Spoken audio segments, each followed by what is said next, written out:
Hello everyone. आज हाम्रो topic रहेको छ साग सिर्जना। क्रेडिट क्रिएसन भनेको के हो, यसको बारेमा आज सानो लकडाउनको बेला हामी यो बारे के रहेछ हामीले बुझेअनुसार तपाईँलाई सेयर गर्दैछौँ। कस्तो लाग्छ तपाईँलाई? थप जानकारीको लागि यो युट्युब च्यानलमा गएर तपाईँले सर्च गर्न सक्नुहुन्छ र त्यहाँ अन्य कुराहरू पनि भेट्टाउनुहुन्छ। आजको टपिक अलि डिफिकल्ट टपिक र एकदम महत्त्वपूर्ण टपिक हो र यो हामीले सकेसम्म बुझ्न अलि गाह्रो हुन्छ, तर सकेसम्म यसलाई म सजिलो तरिकाले बुझाउने प्रयास गर्नेछु। सर्वप्रथम त हामी साग भनेको के हो त्यो नै बुझ्नुपर्छ।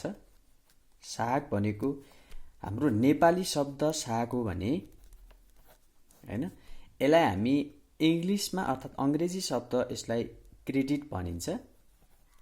क्रेडिट यो इङ्ग्लिस शब्द हो, इङ्ग्लिसमा यसलाई क्रेडिट भनिन्छ। तर यो इङ्ग्लिस शब्द तपाईको संस्कृतिसँग मिल्ने शब्द पनि छ हैन, जसको अर्थ हुन्छ संस्कृतमा यसको अर्थ हुन्छ विश्वासको रूपमा लिन सकिन्छ यसलाई हैन। विश्वासको रूपमा साग अथवा क्रेडिटलाई विश्वासको एउटा संस्कृत शब्दमा लिन सकिन्छ। र उसरी यसलाई बुझ्ने हो सिम्पल तरिकाले भने क्रेडिट भनेको उधार दिनु र लिनुलाई बुझिन्छ। कसैलाई उधारो दिनु र कसैबाट उधारो लिनुलाई नै बुझिन्छ। र अहिलेका हाम्रा बैंकिङ संस्थाहरूले एउटा उधारो दिने र लिने काम मात्रै गर्दैनन्, यसलाई साग सिर्जना गर्ने कार्य पनि गर्छन्। त्यही भएर हामीले यसलाई साग सिर्जना कसरी गरिन्छ र साग सिर्जना भनेको के हो आजको भिडियोमा हामी छलफल गर्नेछौँ। सर्वप्रथम त साग सिर्जना भनेको के हो यो नै बुझ्नुपर्छ। साग सिर्जना भनेको बैंक तथा वित्तीय संस्थाको आफ्नो निक्षेपको आधारभन्दा पनि धेरै गुणा बढी कर्जा सिर्जना गर्ने क्षमतालाई साग सिर्जना भनिन्छ। सिम्पल तरिका बुझ्दाखेरि बैंक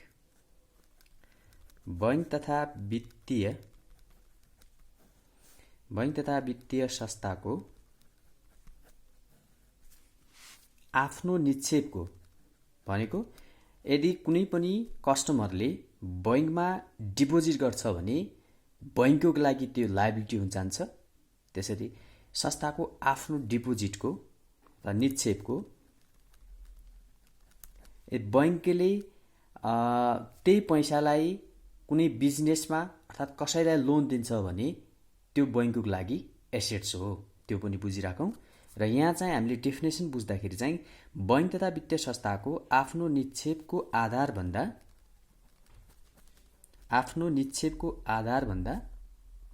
पनि धेरै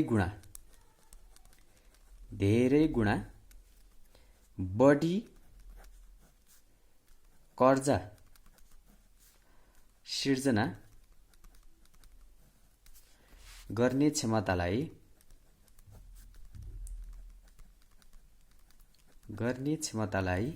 साग सिर्जना भनिन्छ भनेर बुझ्न सकिन्छ। एउटा प्रोफेसर, प्रसिद्ध अर्थशास्त्री प्रोफेसर सेयर्सले के भनेका छन् भने मुद्रा निर्माण गर्ने संस्था बैंक हो भनेर भनेका छन्। भनेको हामीले बुझ्दाखेरि के भयो त कमर्सियल बैंक हो। तर कसरी गर्छ मुद्रा निर्माण अथवा मुद्रा निष्कासन गर्ने त नेपाल राष्ट्र बैंकले हो।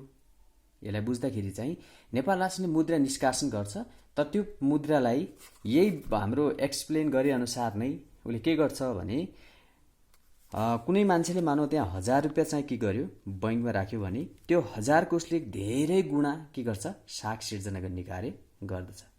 त्यही भएर निर्माणको रूपमा लिन सकिन्छ।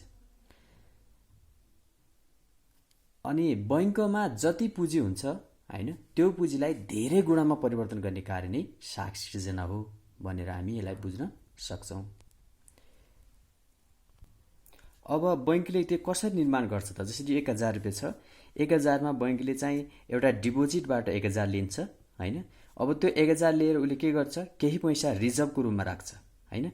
रिजर्भ भनेको हाम्रो नेपाल राष्ट्र बैंकले दुईवटा CRR प्लस एसएलआर जारी गर्छ, जसलाई हामी लिगल रिजर्भ रेसियो एलआरआर भनेर पनि भन्छौँ। लिगल रिजर्भ रेसियो हो। मानौ यो लिगल रिजर्भ रेसियो चाहिँ हुन त हाम्रो सिआरआर कति छ अहिले भने सिआरआर सबै बैंकहरूको 4% छ र डी बैंकको मात्रै 5% छ, डी क्लास बैंकहरूको लागि। एसएलआर चाहिँ हाम्रो 10%, 8% र 7% रिस्पेक्टिभली छ,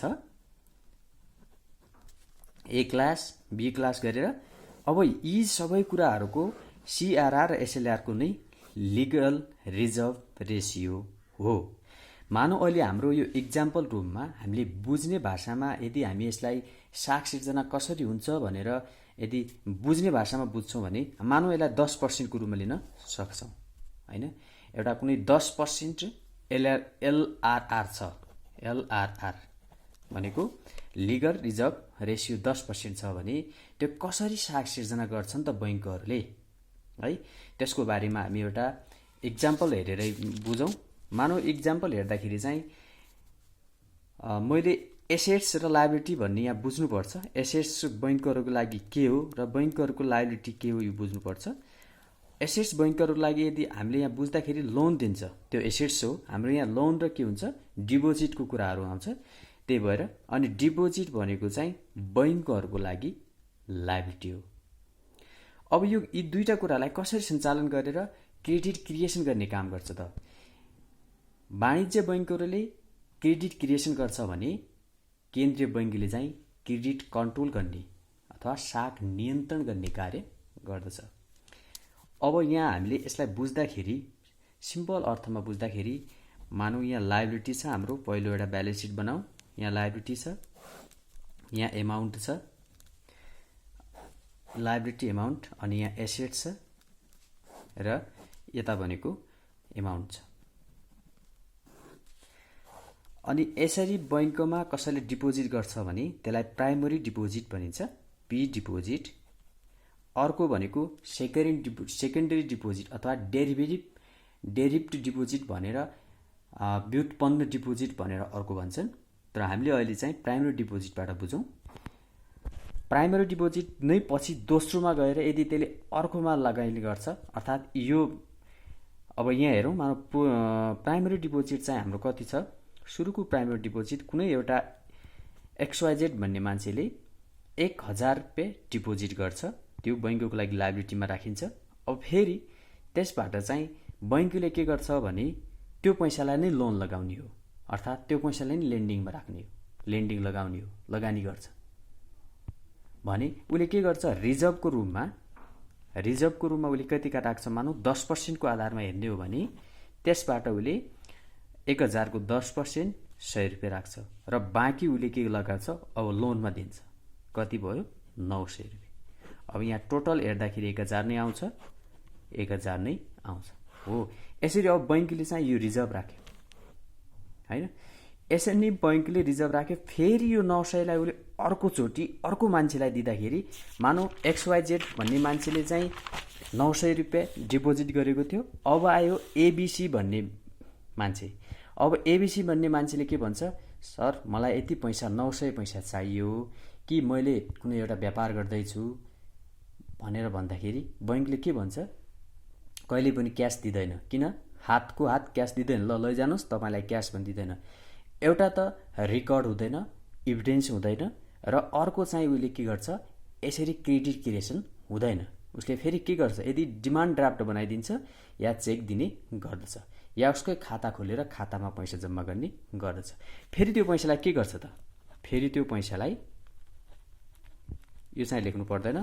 फेरि त्यो पैसालाई के गर्छ भने सेम त्यही नै गर्छ, लायबिलिटी र त्यसपछि एमाउन्ट, त्यसपछि एसेट्स र त्यसपछि चाहिँ लायबिलिटी एमाउन्ट एसेट्स र एमाउन्ट। फेरि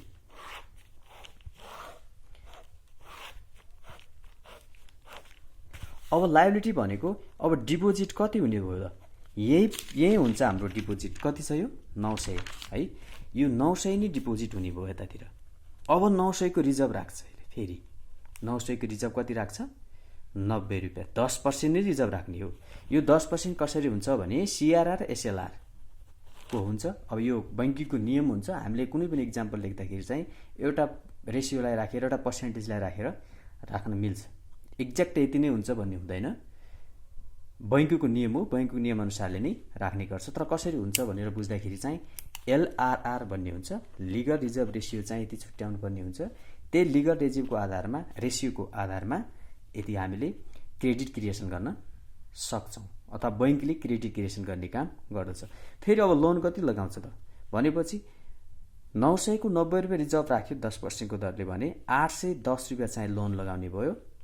फेरि 900 यसरी नै बैंकले के गर्छ 810 रुपियाँ चाहिँ लोन लगाउने गर्दछ। अब यसरी लोन लगाउँदाखेरि टोटल उसले के गर्यो, सुरुमा 1000 थियो है, प्लस त्यसपछि 900 भयो, प्लस 810 भयो, प्लस गरेर यति। तर इक्जाम्पलमा इक्जाममा चाहिँ हामी यो सबै कुरालाई यहाँ समेट्न सक्दैनौँ, किनभने जबसम्म शून्य हुँदैन यो डिपोजिट रकम त्यसैसम्म उसले लगानी गरेकै हुन्छ। त्यही भएर हामीले कति भयो भनेर सबै इक्जाम्पलको रूपमा देखाउन सकिँदैन। केही पार्टलाई मात्र हामीले इक्जाम्पलको रूपमा यसरी पनि देखाउन सकिन्छ। अब यसरी देखाउँदाखेरि अब हामीले एउटा फर्मुलामा जानुपर्ने हुन्छ। त्यो फर्मुला अनुसार एउटा क्रेडिट क्रिएसन मनी मल्टिप्लायर, त्यसलाई क्रेडिट क्रिएसनको एउटा फर्मुला हुन्छ। क्रेडिट क्रिएसन यसलाई मल्टिप्लायर पनि भनिन्छ, मनी मल्टिप्लायर M1 M2 केसहरू यसमा हुन्छ, मनी मल्टिप्लायर। अब यो क्रेडिट क्रिएसनको फर्मुला चाहिँ कसरी डिराइभ गरिन्छ, एउटा ठुलो यो तरिका छ अथवा फर्मुलालाई डिराइभ गर्ने छुट्टै छ। तर हामी यहाँ फर्मुला मात्रै लेख्नेछौँ। फर्मुला भनेको 1 प्लस अब एसएलआर प्लस सिआरआर लेख्दा नि हुन्छ, तर एलआरआर लेख्दा नि भयो, इन्टु इनिसियल डिपोजिट कति भएको थियो त सुरुमा हो, इनिसियल डिपोजिट कति भएको थियो त्यसको आधारमा यो लेखिन्छ। अब यहाँ चाहिँ 1 मानौँ हामीले 0.10 10% मानेको थियौँ, 10% भनेको 0.10 इन्टु इनिसियल डिपोजिट भनेको सुरुको डिपोजिट हाम्रो 1000 थियो हो। यो गर्दाखेरि चाहिँ अब कति हुन गयो त 10,000 हुन गयो हो। यही 10,000 चाहिँ के हो त क्रेडिट क्रिएसन हो। यही 10,000 भनेको क्रेडिट क्रिएसन गरिन्छ।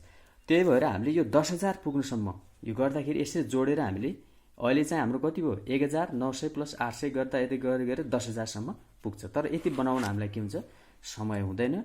त्यही भएर हामीले यसरी एउटा फर्मुलाद्वारा यति हुन्छ भनेर हामी निकाल्न सक्छौँ। अब यसरी निकालिन्छ। अब यसलाई प्रभाव पार्ने तत्त्वहरू इलिमेन्टहरू के हुन् भन्यो भने क्रेडिट हो हैन। अनि त्यसपछि हाम्रो मोनेटरी बेस M1 M2 कुराहरू आउँछ, एक्सेस रिजर्भहरू कुरा भयो, एक्सपान्सरी मोनेटरी पोलिसी छ भने त्यो कुराहरू भयो, र इन्भेस्टमेन्ट इन्भाइरोमेन्ट कुराहरू भयो। अब सारांशमा हामीले बुझ्दाखेरि कुनै निश्चित बैंकरको आधारबाट साख सिर्जनालाई परिभाषित गर्दा हामीले लगानी योग्य डिपोजिटबाट लेन्डिङको माध्यमबाट थप लगानीको योग्य निक्षेप व्यवस्थापन गर्ने र गुणात्मक रूपमा कर्जा बढाउने र एक्सपान्सन गर्ने सिर्जनालाई नै हामी क्रेडिट क्रिएसन भनिन्छौँ। र यहाँ हामीले डिफिनेसन लेखे जस्तै यो डिफिनेसनमा हामीले के भनेका छौँ भने बैंक तथा वित्तीय संस्थाको आफ्नो निक्षेपको आधारभन्दा पनि धेरै गुणा बढी कर्जा सिर्जना गर्ने क्षमतालाई नै साख सिर्जना भनिन्छ। साख भनेको के हो र यसलाई कसरी डिराइभ गरिन्छ, यो कसरी साख सिर्जना गरिन्छ हामीले यो भिडियोमा एक्सप्लेन गर्यौँ। तपाईँलाई कस्तो लाग्छ, यदि राम्रो लाग्छ भने सेयर र यो रिलेटेड हाम्रो YouTube channel A to Z banking नलेजलाई सब्सक्राइब गर्न नभुल्नुहोला। यसबाट हामी फेरि अन्य केही भिडियोहरू फेरि लिएर आउनेछौँ तपाईँलाई समय समयमा। तपाईँकै माग गरेको भिडियो अनुसार हामीले आज यो भिडियो निर्माण गरेका छौँ। आशा छ तपाईँलाई राम्रो लाग्नेछ, अरूलाई पनि सेयर गर्नुहोला। धन्यवाद।